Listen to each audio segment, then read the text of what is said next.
Good afternoon, Baz. Thank you for taking part. Can you start off just by introducing yourself? Just give us your CV. I'm PeterBazalgette. I'm Chair of Arts Council England. I have been Chair of an opera company and of a steam museum. Before that, I spent about 30 years... Oh, no? OK. Tea's got to go, sorry. We can't. No. Why not? Let's start again. Oh, well, it's not. It's in the way. Right, very good. Good. All right. Well, I think you should bring the tea back and I'll put it down there out of shot. No, seriously, can you bring it back? I'll put it down there. It'll be out of shot. Yeah. Down there. All right. I promise not to put it in shot. But between answers, I may still Have a little sip. have a little sip, you see. Yeah, that's fine. Because I prefer warm tea to cold tea. I'm controversial like that. No? What? I'm not worried about the Let's carpet. put it on the carpet. I'll be fine. No, we're moving. I don't give a fuck. Good. Thank you. I think you better ask that searing and abrasive question again, James. OK. He's Baz, a villain. can you start by telling us about your CV? I'm PeterBazalgette. I'm Chair of Arts Council England at the moment. I have previously been Chair of an opera company and a steam museum. And before that, I spent about 30 years in the world of television, starting in the BBC and ending up as an independent producer. How did you start in the television industry? I started in the television industry out of necessity. The necessity was I had a very poor degree, a third in fact, in law. And since I seemed to have no option of entering the law, I thought I'd better find somewhere else to work. And probably out of reckless charity, the BBC gave me a place on their news training scheme. And what was the television industry like in those days? In the 1970s, the television industry was much like the rest of British industry. It was dominated by 2 or 3 very large players whom you entered and presumably worked for life. And if you behaved yourself, after about 2 or 3 years, you get your own office. And then after about 4 or 5 years, in the case of the BBC, you get curtains. But after 4 or 5 years, the curtains were false ones. And then after 6 or 7 years, you get real curtains. And then you were really living. And what have been some of the biggest changes in television that you've witnessed? The biggest change in television in my era is that the word itself is sort of otious. Certainly the word broadcasting is otious. Because what's happened is that we have, with the internet, multiple channels of distribution now. As a consequence, the dominance of a small number of channels has disappeared. First we had multi-channel television, and now we have a limitless spectrum of means of distribution in the internet era. And so that is the most dramatic change.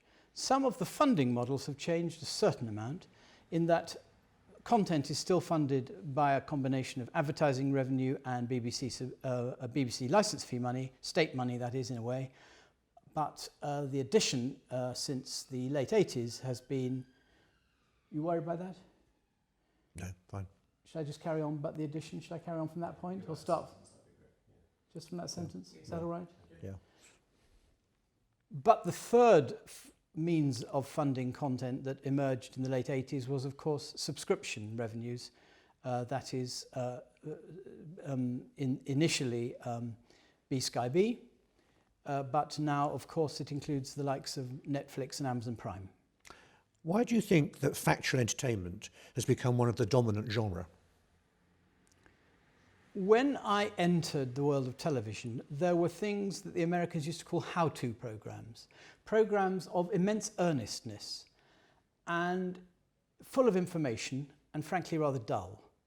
They were didactic, they were schoolmarmish, and they taught you how to do your garden, do your house, and lots of other things besides. But a few people came along and said, we can make this factual information entertaining. And the first person perhaps to do it in spades was Esther Ranson, who had That's Life, which at its peak was getting 20 million views on a Sunday night.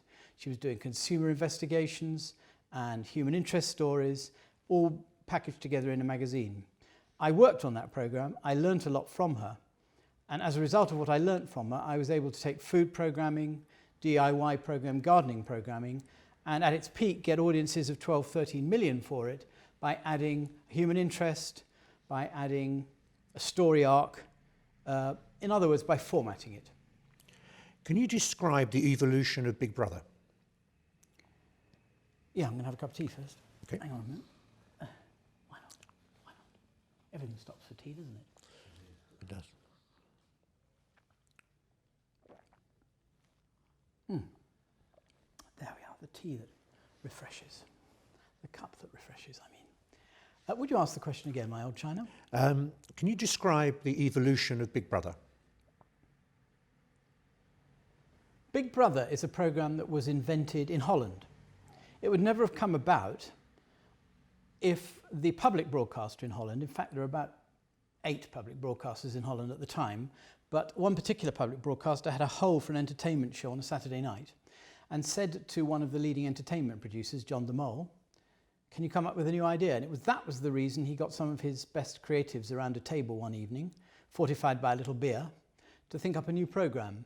And they were thinking around themes like the biosphere experiment, where people have been shut in a eco sort of bubble for a few months.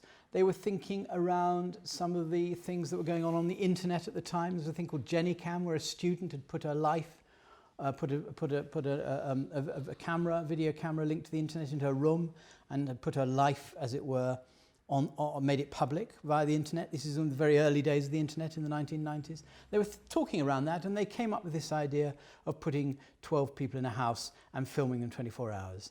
And it was considered the most outrageous idea anybody had ever heard of. And psychologists and politicians said you can't do it, and no broadcaster would touch it until John de Mol decided to put it on a very small youth-oriented channel called Veronica, and agree to take the risk, half the risk. In other words, he said, if you don't sell any ads around this programme, I will share your losses. Since he had a quoted company on the Dutch stock market at the time, he was taking a very big risk with his own share price as well. But he's a man of immense ambition who really likes to take big risks, and that's how Big Brother was born, in the teeth of opposition from practically everybody. Are you proud of Big Brother? I was very proud when we imported Big Brother into the UK in the year 2000 from Holland. I was very proud that it was the first television programme, first entertainment vehicle that combined the internet, television, the telephone, and the internet with its website. So it was the first multimedia entertainment property. I was proud of that. I was very proud of the fact that because it started to relay its pictures live 24 hours a day on the internet and also later on a TV channel, it was the first programme in the history of television that gave its rushes to the public.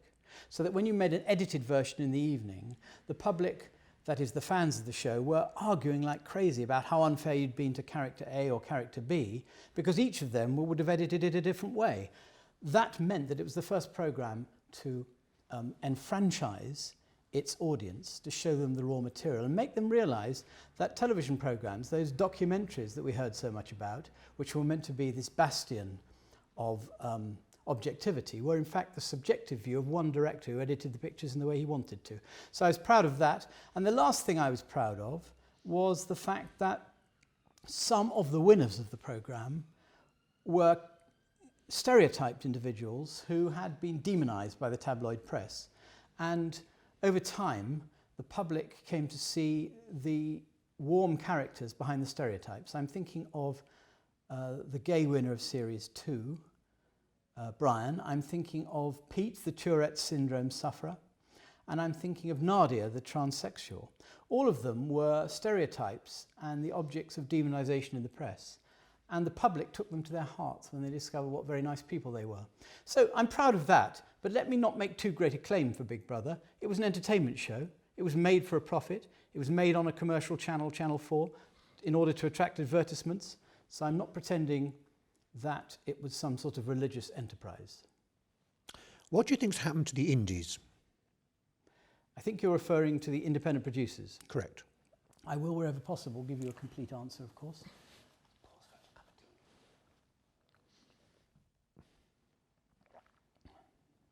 I'll answer that question again. What do you think's happened to the independent production sector in the UK? Well, the independent production sector has only existed since 1982, in effect, although there were a few independent producers before that, after the war. And it got its opportunity when Channel 4 was told it could only commission programmes from independent producers. It couldn't have its in-house production. and its further chance when the 25% quota was brought in 1988. Both of these reforms brought in by a Conservative government under Margaret Thatcher, which liberalised the means of production in television, and it brought a plurality to television. But it did more than that. It helped create a production sector and helped create, I think, an important part of the creative industries. Subsequent to that, the next significant thing for the independent producers was the 2003 Communications Act, which gave them ownership of their programmes. They were allowed to own their IP, those programmes that were paid for and commissioned by the broadcasters. It's interesting that our exports of finished programmes between 2003 and today have gone up from about $500 million to about 1.2, 1.3 billion, almost trebled. And we now have about 51, 52% of the international trade of entertainment formats. What does that tell you? It tells you that the independent production sector, which started very emaciated, given its opportunity, very much a vassal of the broadcasters, has come of age. There's been a lot of consolidation and takeovers. Some of the companies are very large, some are owned by American companies, and they are able now to command some value because they own intellectual property and they own important sales relationships with broadcasters. And it has been, I think, an object lesson in how you should intervene in a marketplace to liberalise it, to create greater employment, greater creativity, greater economic activity. Do you think the indies self-censor in order to please the broadcasters?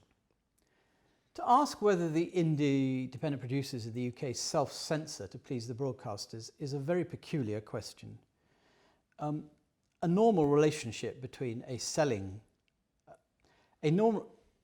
start at the top, sorry, I tied my knickers in twist. I'll give you the question again. I should just release my Okay. tongue with some tea.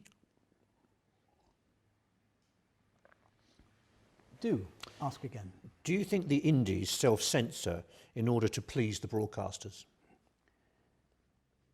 To ask whether the independent producers in the UK self-censor, so to speak, to please the broadcasters is a very strange question, because actually what you're talking about is merely the normal relationship between a buyer and a seller. And a seller tends to sell what the buyer wants. In this case, the broadcasters are the commissioners of programming, and they wish to say, I want a certain programme on a Saturday, I want a certain programme on a Wednesday, etc., etc. And the independent producers there are there to satisfy them. The broadcasters have the money to invest. The independent producers sell the programmes. So they're not self-censoring in any way. They're merely selling the programmes the broadcasters are requesting. Now, whether the broadcasters are requesting the optimum mix of programming, when I say optimum, I mean optimum for the health of our democracy and the health of our culture as well as our creative industries, that's a different question. But that would be a question for the broadcasters, not a question for the independent producers. Do you think that in today's television the broadcasters basically want entertainment and little else? It's quite untrue to suggest the broadcasters only want entertainment today. In fact, the output of the BBC and the output of ITV and Channel 4 isn't even dominated by entertainment. It's dominated by entertainment in terms of the ratings, but if you look at where the money goes into the programming and where the hours are, there are more hours in factual programming than entertainment. And then that depends also on how you define drama. If you call drama entertainment, of course, a lot of money goes into drama. Drama is very expensive, but drama has a real cultural significance. I mean, the soap operas and some of the dramas on BBC and ITV are a really important part of our national conversation, our cultural language. So I can't actually remember what the question was, actually. I've tied myself in a knot, old boy. Okay, I'll do it again. Do you think that in today's television, the broadcasters basically want entertainment and little else? Well, I sort of answered it then, didn't I? You did. I think that's all right. Okay. I mean, I can answer it again if you No, want. it's okay. No. Let me move on. You'll probably find it out there somewhere. Okay. Do you think the indies are truly independent?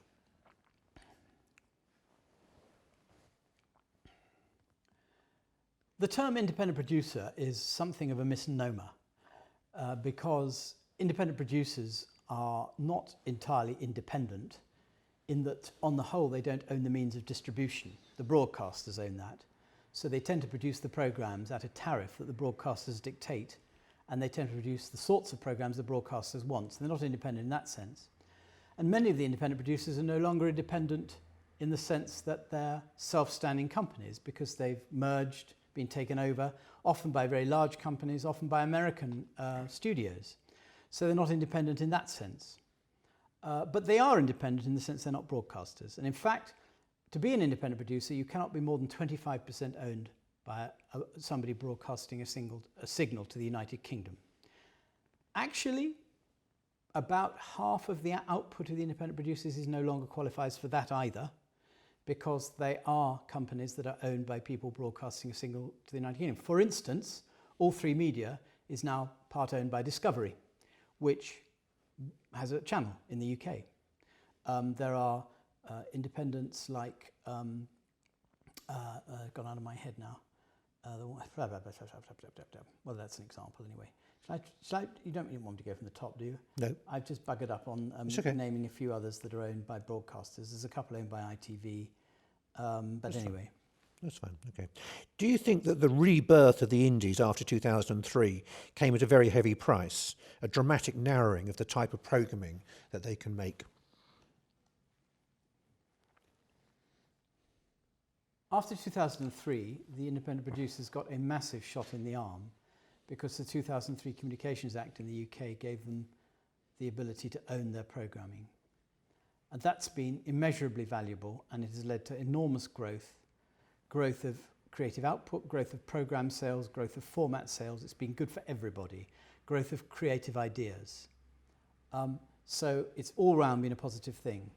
I don't believe there's any connection between that and the sorts of programs the independent producers are making. The only thing I would say is that if you want to have a solid business as an independent producer, you're better off selling series that can be repeated. So one-off dramas, and particularly one-off documentaries, have suffered because you can't really build a business around them. So the only thing I would say is that as the independent production sector has matured, those programs have been more difficult to make because it's very difficult to build a company around programs like that. Do you worry about what's happened to the indies in terms of democracy? I don't understand the question. Well, when they were formed, as you said, in the 80s, the phrase was "let 1,000 flowers bloom," and they were very much seen as plural democrats, broadening the range and depth of programming that would be shown on UK television. Do you worry that the economics of broadcasting in the current era means that they have undoubtedly narrowed what they offer to broadcasters in order to get commissioned and make money? If there's been a narrowing of the output of programming in the UK, if there has been, it is as a result of the broadcasters' diktat, Yes. not as a result of the independent producers' desire. The independent producers will make the programs the broadcasters ask for. However, if you're going to debate whether there's been a narrowing of programming, you need to look carefully not just at the output of BBC, ITV, Channel 4, Channel 5. You need to look at the output of the hundreds of channels that are available on a television screen, most of which the critics of television who say it's too narrow haven't even discovered yet. And in fact, the output of programming and the choice of programming on offer on television screens, but also, of course, on the internet now, via any link you care to follow on the internet or on YouTube or whatever, the choice of programming is wholly different to 20 years ago and wholly larger. There's been no narrowing at all. There's been a bewildering proliferation of programming and of choice. The difficulty today is finding what you want to see and finding the stuff you like out of the masses and masses that's offered to you. Do you think the indies are equipped to mount major, hard-hitting investigations?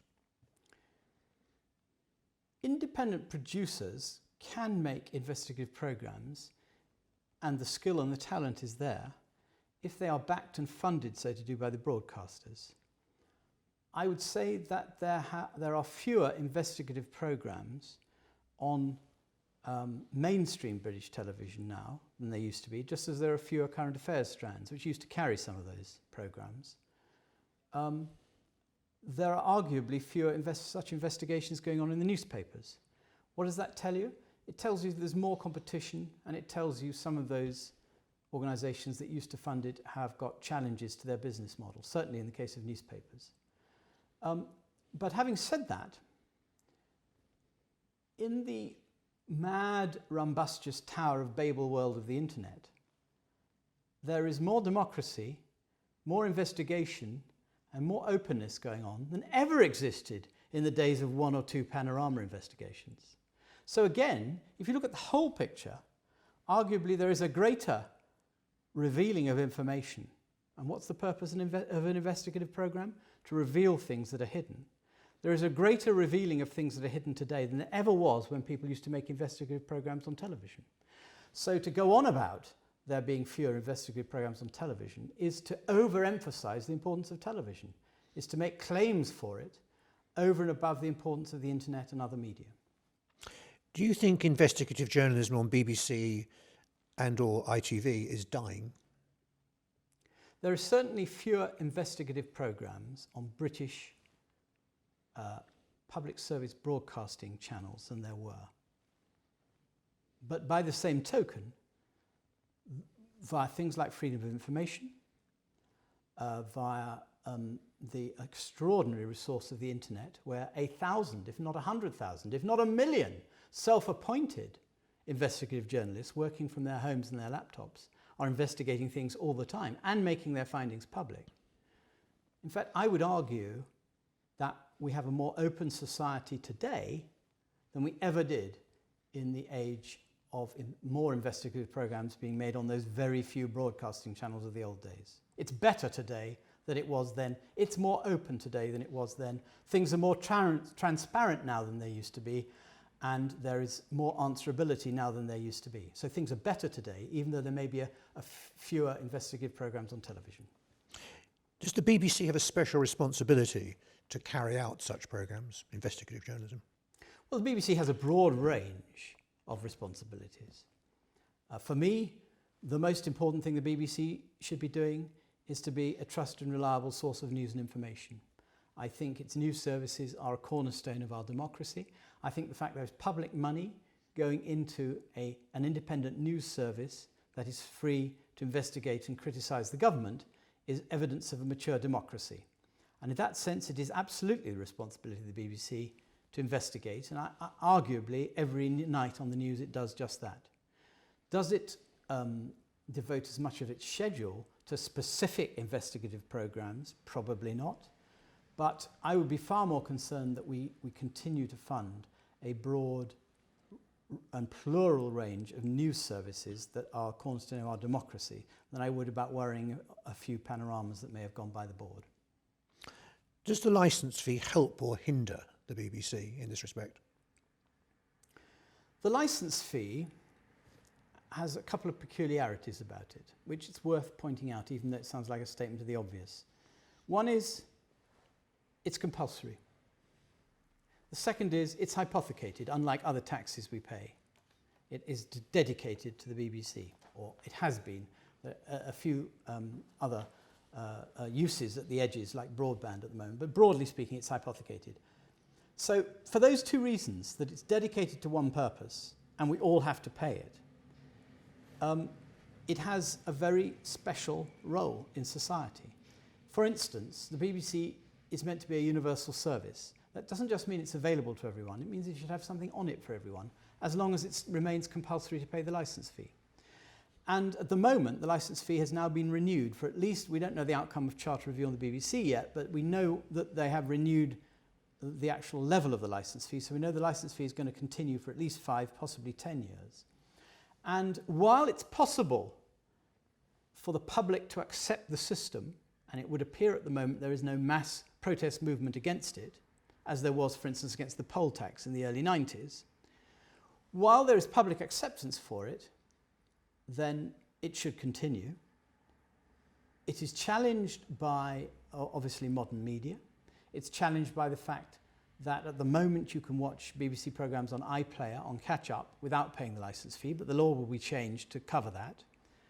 But when or I should say if the public turn against it, if it doesn't command widespread support, then it will go and the BBC will be greatly diminished thereafter. I'm not saying it's a good or a bad thing, but it will be greatly diminished. So at the moment, the system is good, and the BBC, reaching more than 90% of the population every week, is an essential cornerstone, not just of our democracy in terms of its news services, but also our culture, our national conversation, funding 5 orchestras and its radio channels and all the rest of it, and then investing in original programmes. There's nothing more important in the expression of a national culture than its TV shows made in their own language by their own talent, and on the question of talent, bringing forward the next generation of talent. Those are the key things the BBC does.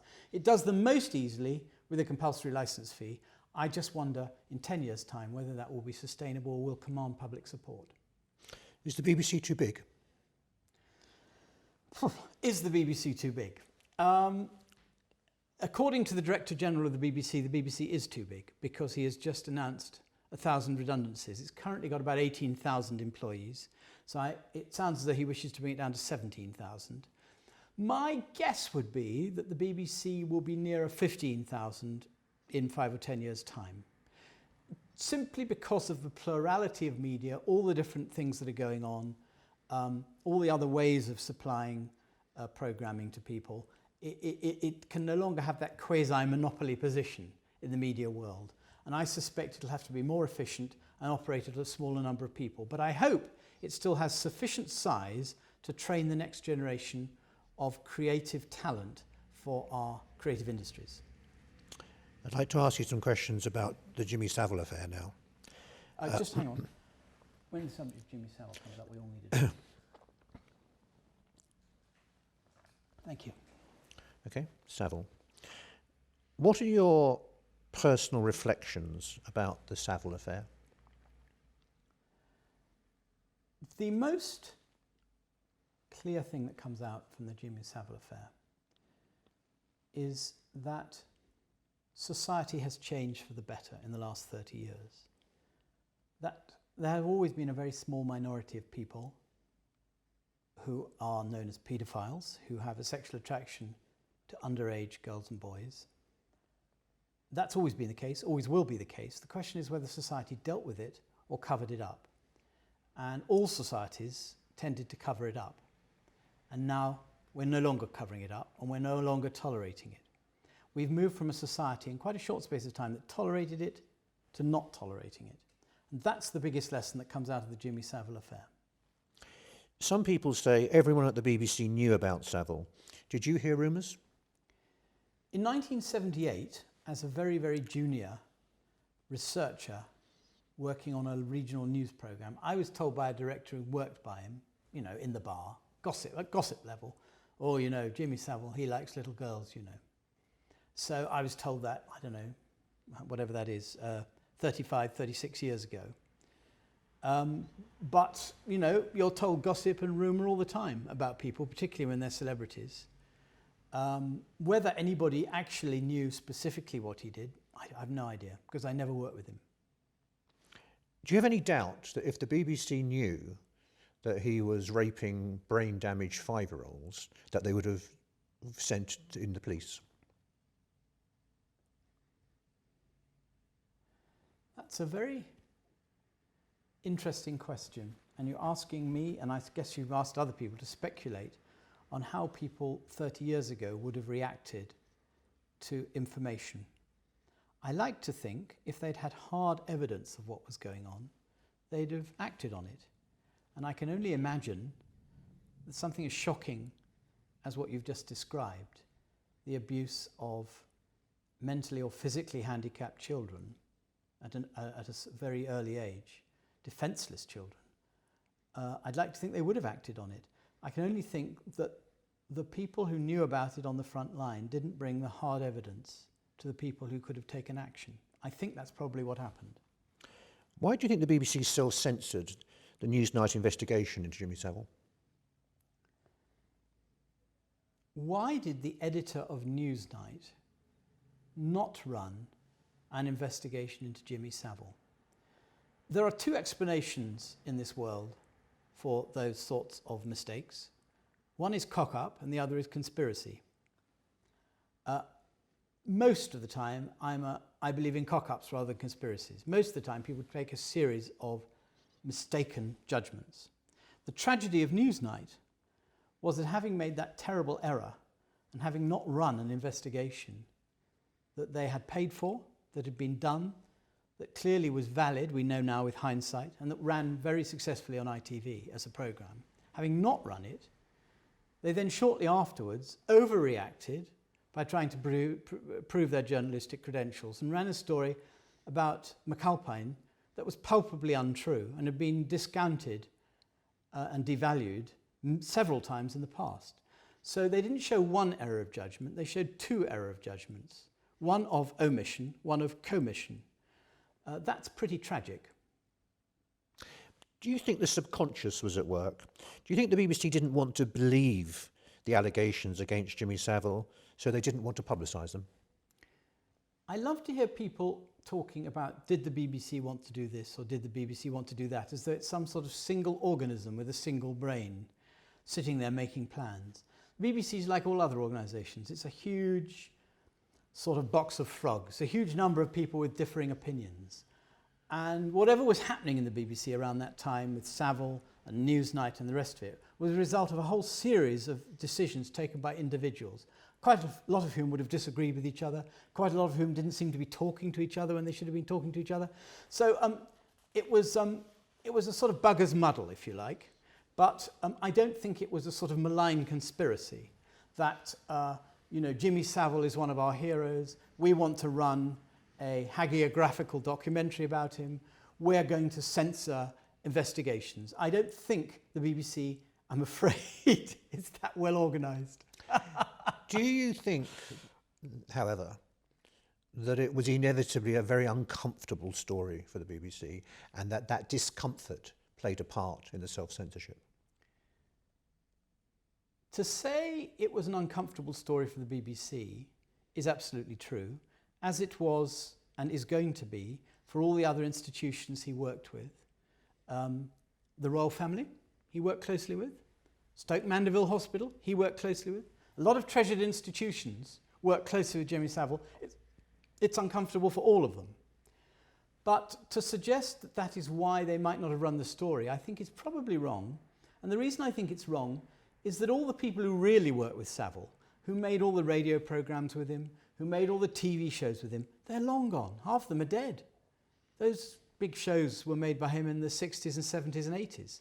So there wasn't anybody left in power at the BBC who had a massive investment in their own personal reputation in having worked with Savile.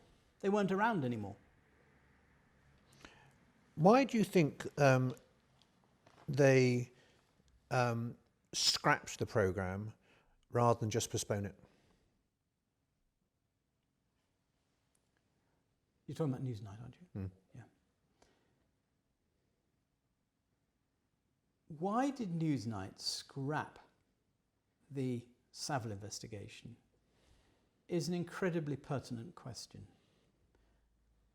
It was a big error of judgment not to run the investigation, and if they thought it wasn't ready, they had the resources to hold it over, put a bit more investment into it. But to scrap it, that is the single most questionable decision that was made by the editor of Newsnight at the time. And I've never heard a proper explanation of why. If you're happy to answer on Channel 4. Yeah, that's fine. Okay. What? Yeah.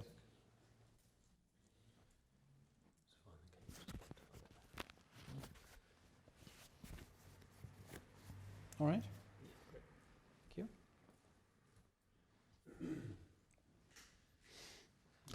you.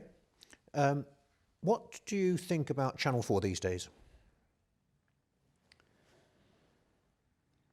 Channel 4 continues to be an invention of genius.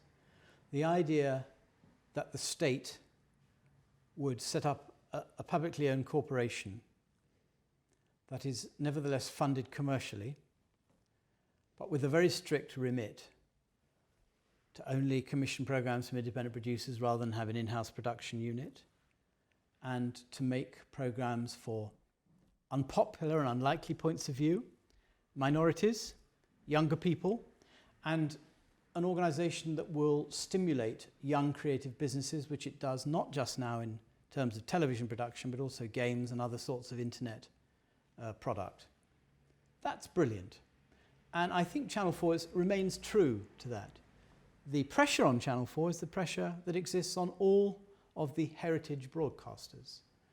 That is, they are selling a mass audience in an era when mass audiences are declining, and when there is much competition for our attention from the internet. Channel 4 has a particular challenge. In 1982, when it was set up, it was the sort of sullen adolescent in the broadcasting arena. It was the alternative view. It was the way out, youth-oriented, outre sort of channel. In the era of the internet, where anything is possible and everything is possible, that slightly changes your positioning. Channel 4 still expresses itself in that way. They still say those are their brand values, but it's difficult to sustain that in the era of the internet. And the only thing I'd say about Channel 4 is it's possible that it needs to revisit some of its brand values, because it, in a sense, is now part of the mainstream. It may be, and it does successfully deliver a younger audience even today.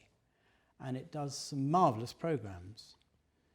I was watching Not Safe at Work last night. Have you watched it? Brilliant comedy, absolutely brilliant comedy. Absolutely touches a button about the way life is in the office today. But it's part of the mainstream now. So there's a dissonance between its brand values and its positioning, I suspect. That's something it'll have to work out over the next few years. Do you think it should be privatised? I think it would be a pity to privatise Channel 4 right now. I think it's unlikely that it will be privatised. What happens with Channel 4 is that every time there's a new government, they go into the Treasury and say, give us a list of the government assets we could privatise. And the Treasury dusts off the list that it always brings out of the cupboard. And Channel 4 is always one of the government assets on the list. However, here's the thing. If you privatise Channel 4 but make it keep all its public service broadcasting responsibilities, then you won't get a very big price for it. I don't know, maybe $500 million. If on the other hand you relax those public service responsibilities, you can probably get more than $1 billion for it.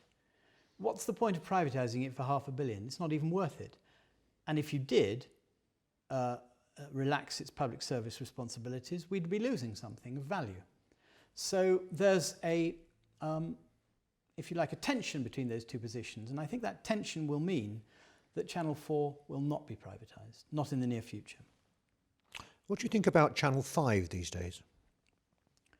Channel 5 is a channel that Richard Desmond bought cheaply and sold on rather more expensively. He sold it on more expensively for two reasons. One, he had commissioned Big Brother to go on the channel, which turned around its ratings and brought it some younger viewers. And two, he has sold the channel to its new owners, Viacom, having committed his newspapers to taking advertising on the channel for some time. So the headline price he got for it is not exactly, if you like, all things considered, the price he got for it. So it is a channel that has been revived. With Big Brother, it competes quite effectively against Channel 4 and ITV2. And it does also commission some quite enjoyable documentaries and arts programmes. I hope it continues to have that mix. Do you want to maybe have a sip of tea? I think I find that difficult. It's empty. Would you like us to get some more? We've just got a couple of questions more to go. Sorry? Okay, all right. Let me ask you, I'm going to ask you about the internet, and then I'm going to ask you about the Arts Council, okay? And, what, in your view, is the likely future impact of the internet? Impact on what? Well, we've seen this tremendous growth. We've seen the way you described very eloquently, the way in which there's an array of choice there. if you had to sort of look into a crystal ball and say, well, I think the next big influence that we're likely to see come through the internet would be so-and-so? Well, let's talk about the impact of the internet on the television industry. Yep. The most obvious impact it's having right now is that younger viewers, say aged between about 16 and 25, 16 and 30, they like the output of television, the traditional television industry. They like the programs as much as they ever did, but they don't really want to watch them when they're scheduled. So they're becoming schedule avoiders. They want to watch programs on their mobile phones and on their tablets and indeed on their connected TVs whenever they want. They call it, don't they, martini media, anytime, any place, anywhere. And that is the biggest effect the internet is having, is that as a distribution medium, it means you can deliver content at any time when you order it. So what is critical for the broadcasters, so-called, and they shouldn't be called broadcasters for much longer, because to define their business by their means of distribution is a very odd thing to do, because it is the program stupid, I'd say. But they need to make their programs available, as they are beginning to, online in any way they can. Having said all that, and that is quite a shift of the tectonic plates. It's not the death of the schedule, it's the reduction of the importance of the schedule. I'd like to say I'm a great believer in Riepel's law, and you will say to me, what is Riepel's law? And I will tell you, Riepel's law is named after a German economics professor of the early 20th century, and just before the First World War he came up with his law of innovation in media. And simply put, it is that innovations in media tend to add to what went before rather than replace it. Innovations in media tend to be like the car and the train, not like the car and the horse. And we hear soothsayers say the YouTube is going to obliterate TV and it's going to obliterate this, that and the other, that the internet's going to obliterate so. Actually, it's adding to it. It's more choice, more possibilities, more ways of distributing content. So nothing is going to disappear in the next decade, but there's going to be a changing relationship between it. And let's remember that if you're a traditional broadcaster producing programs as well, which the BBC does and ITV does, the internet is an exciting new form of distributing both your programming and your broadcast signal. So it's an opportunity as much as a threat. So there are big changes coming to the television industry as a result of the internet. You could say it's digitally challenged, but in that challenge there's as much opportunity as threat. In such a world, how important is the Arts Council? The Arts Council financially is less important than the BBC. If you add together the Arts Council's taxpayers' money to its lottery money, it gets about 1/6 of what the BBC gets from the licence fee. So the BBC is a much more significant intervention in the country, in the culture, in the creative industries, in the democracy than the Arts Council. Having said that, the Arts Council is a national development agency for arts and cultural organisations. It does invest 600 million a year, and it enables a lot more than that. For instance, if you take the larger funded arts organisations, Arts Council funding, national public funding, represents no more than about 25-26% of the income of those arts organisations. So what it does is it enables the rest of the income, commercial income, the ticket sales, the hospitality offer, fundraising, local authority funding. So there's all sorts of diverse revenue streams, and we're trying to develop new ones like social enterprise investment as well.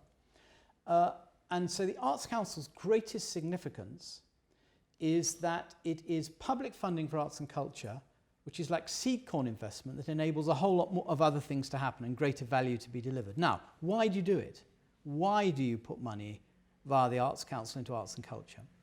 4 main reasons. The intrinsic value of arts and culture, personal identity, national identity, the development of empathetic citizens, sense of sheer entertainment, delight and insight. Those are the intrinsic values of arts and culture, which you wouldn't necessarily want a dismal economist to reduce to numbers. That's more a statement of philosophy. But then you have the benefits to society. Go into an old people's home, go into a hospital.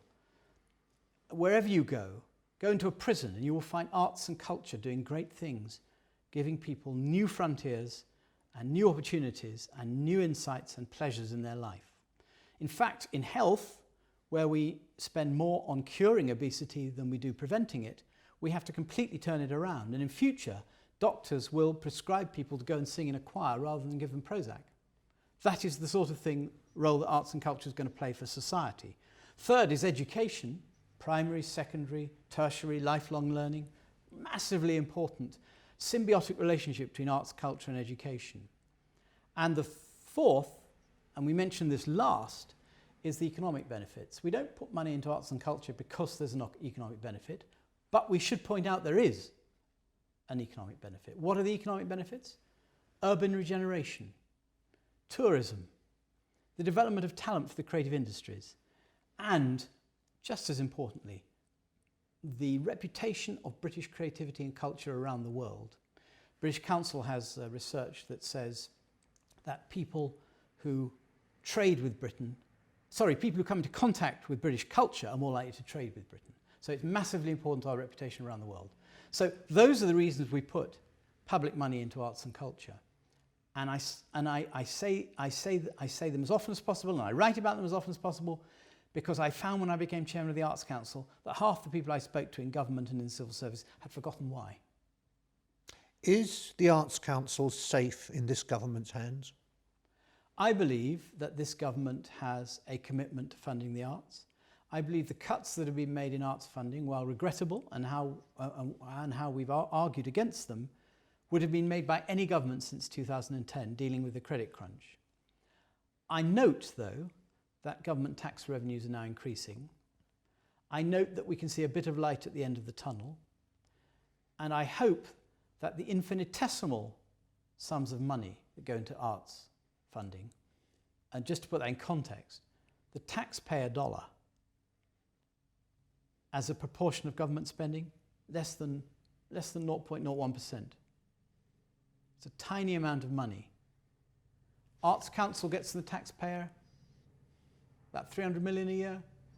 National Health Service, 120 billion a year and counting. You get the picture.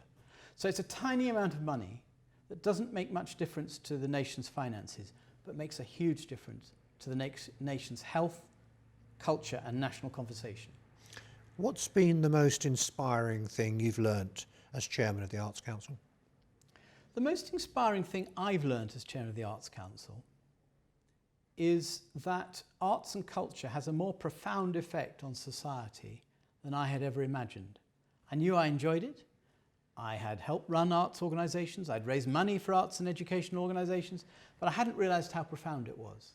I've just been doing some work on an idea I call the empathetic citizen. I've just been researching the way in which arts and culture are essentially the telling of stories about humanity, human stories, human interest stories, stories that touch us. They are in fact us exercising our empathetic muscle in our brain. They're that profound. In other words, they have a contribution to make to the glue that holds society together. That sounds like a bold claim. It's true. And that's the sort of thing that's inspired me hugely, being chair of the Arts Council and thinking more deeply about why we do it. And is there one worry you have about the Arts Council that keeps you awake at night?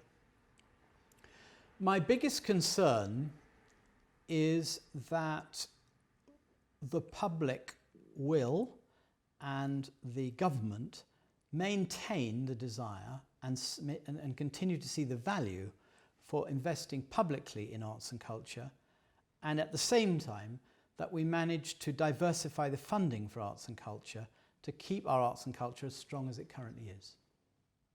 Baz, many, many thanks. Pleasure. Excellent. Okay. By the way, I'm not criticising